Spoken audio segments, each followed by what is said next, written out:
Assalamualaikum dan selamat sejahtera. Okey, dalam video kali ini saya ada sebuah smartphone yang saya akan review yang still hangat dalam pasaran ataupun panas dalam pasaran. Kalau korang nak tahu phone apa, jangan pergi mana-mana and jangan lupa untuk subscribe kepada channel YouTube Mona Lisa. Jom.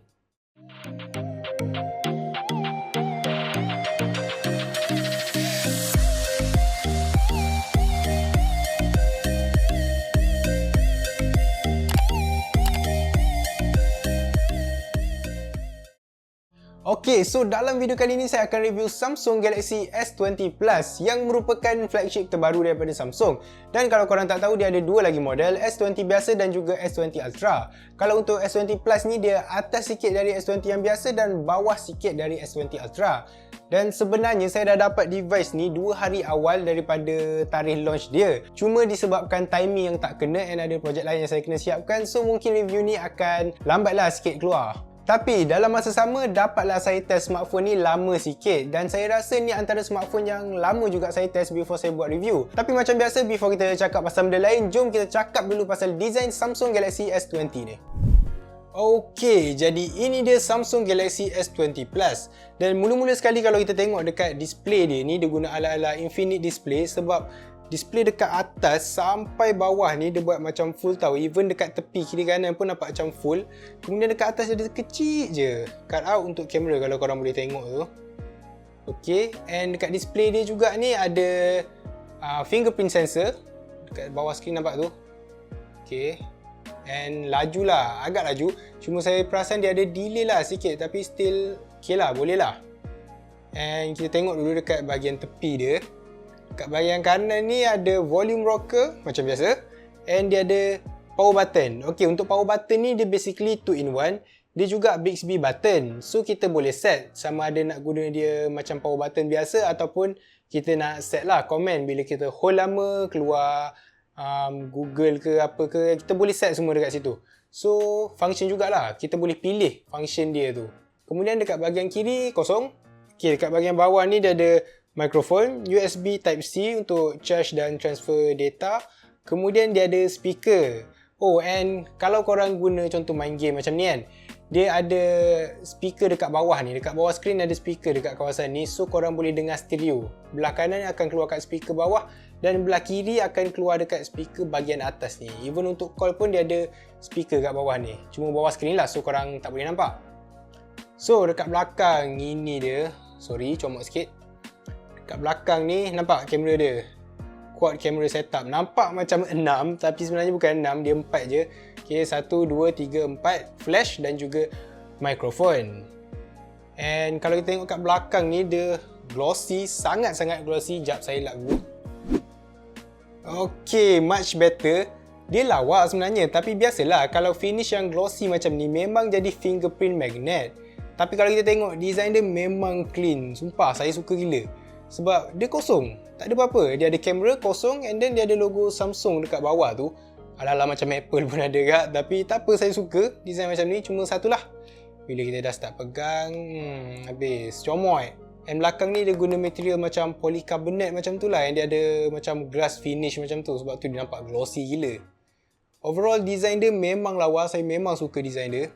Kalau saya pegang pun nak kata besar tu, boleh lah, bagi saya macam ngam-ngam lah kot. Dia tak adalah besar sangat dan tak adalah kecil sangat. Okay, so kita pergi balik dekat review. Kalau kita tengok design yang Samsung guna dekat S20 ni, sebenarnya tak adalah benda yang lain ataupun special sangat. Cuma bagi saya, design yang Samsung guna dekat S20, S20 Plus, S20 Ultra ni memang clean dan minimal. Yang personally saya sukalah design macam ni. Just simple kan, tak adalah benda yang menonjol sangat. Tapi kalau nak ikutkan, kebanyakan device Samsung yang terbaru sekarang pun guna design language yang sama. So, tapi ada satu benda yang jadi sebutan ramai dan buat ramai orang happy, which is screen dia. So, Samsung guna Dynamic AMOLED display yang berukuran 6.7 inci pada resolution 1440x3200 yang juga support refresh rate setinggi 120Hz. Cuma kalau korang nak guna refresh rate 120Hz tu, korang kena tukar dulu resolution dia dari 1440p kepada 1080p dekat settings. Kalau tak, memang option untuk guna 120Hz tu tak boleh tekan. So, korang just start dengan 60Hz je lah. Walaupun kita kena rendahkan resolution dia dari 1440p kepada 1080p untuk nak guna 120Hz refresh rate dia tu, saya rasa tu satu pengorbanan yang agak berbaloi sebab bila kita enable 120Hz refresh rate ni memang semua benda nampak smooth. Percayalah saya cakap, even animation yang biasa kita tengok ni pun jadi menarik tau, dia nampak macam smooth gila.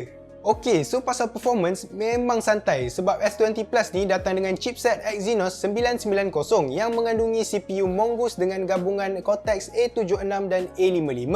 Lepas tu dia guna GPU Mali G77, bukan Adreno tapi Mali. Sebab model S20 yang saya dapat dan saya test ni ialah global version, so dia guna chipset Exynos dan juga GPU Mali. Tapi kalau korang guna yang USA ataupun korang pernah tengok phone yang USA punya model, dia akan guna Snapdragon dan juga GPU Adreno. So Exynos untuk global, Snapdragon untuk USA punya. Okay? Kemudian storage. So, Samsung S20 Plus ni datang dengan 128GB internal storage dan juga 8GB RAM. Kemudian dia juga support microSD-XC. Dan kalau korang tak tahu, microSD-XC ni basically microSD card yang bersaiz besar. Dan sejujurnya saya tak tahu kenapa 128GB tu still tak cukup. Simpan dosa mungkin. Ok, so macam biasa, pasal gaming. Jangan risau sebab S20 Plus ni memang tak ada masalah untuk gaming. Saya nak terangkan banyak-banyak pun tak ada guna sebab memang tak ada masalah. Memang smooth gila. Plus kalau kita enable pula refresh rate 120Hz ni memang best. Tapi dia function kalau game tu support 120Hz lah sebab ada game cuma support 60Hz. So korang kena take note lah. Bateri dia pun boleh tahan lasak juga sebab dia guna bateri berkapasiti 4500mAh dan support 25W fast charging. So jangan risau, tak lama sangat pun kalau korang nak charge dari 0 sampai 100. Tapi, banyak betul tapi dalam video ni. Biasalah, kalau performance padu, suhu pun padu. Tapi dia tak adalah panas sangat. Cuma benda ni kita dah expect lah kan, dan kita tak terkejut. Bila orang sebut mobile gaming, memang kita tahu smartphone tu akan panas. And buat masa sekarang, tak ada teknologi yang boleh atasi lah masalah tu. Melainkan macam Razer phone ke, ROG phone tu, semua tu, itu lain cerita lah. Untuk phone ni, still dia panas juga. So, korang kena redor je lah. Jadi last sekali, kamera. Jadi untuk Samsung S20 Plus ni, dia guna quad camera setup 12MP wide angle, 64MP telephoto, 12MP ultra wide dan juga 0.3MP TOF camera. So feature wide angle dan ultra wide ni bukanlah wow sangat, tapi still cantik and practical. Cuma yang buat saya shock sikit ialah sebab kamera dia ni ada telephoto yang boleh zoom sampai 30 kali. Dan saya ada pengakuan sebenarnya nak buat. Masa saya tengah test dia punya kamera yang telephoto ni yang boleh zoom 30 kali, saya terzoom dekat tingkap rumah jiran. And sumpah saya cakap, saya tak sengaja. Tapi itulah, benda dah jadi, so kita move on je lah.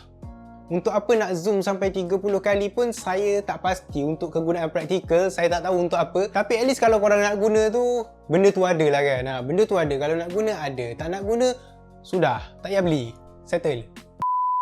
Tapi serius lah, memang saya tak tahu kegunaan praktikal untuk zoom 30 kali ni untuk apa. Even macam yang S20 Ultra tu pun dia boleh zoom sampai 100 kali. Dan saya tak tahu practicality dia tu untuk apa. Maybe untuk sesetengah orang benda ni boleh manfaatkan lah. Tapi untuk kegunaan saya tu memang saya tak nampak praktikal dia dekat mana. Tapi macam saya cakap, kalau nak guna ada. Kalau tak nak guna, tak payah. Settle. Lepas tu untuk record video, of course lah dia boleh record 1080p dan juga 4K. Tapi saya terkejut masa saya test ni, saya baru tahu yang dia boleh shoot footage 8K resolution. Tapi biasalah, benda yang too good to be true ni selalunya tak boleh pakai, so dia tak adalah praktikal sangat sebenarnya. Kalau 4K tu yes, ada function. Tapi kalau 8K ni saya rasa macam pointless lah sebenarnya. Sebab bila saya compare footage yang 8K dan 4K tu macam tak ada beza sangat. Cuma yelah, size besar sikit. So saya rasa dia pointless dan macam gimmick lah. Personally saya rasa macam gimmick. Tapi tu pendapat saya lah.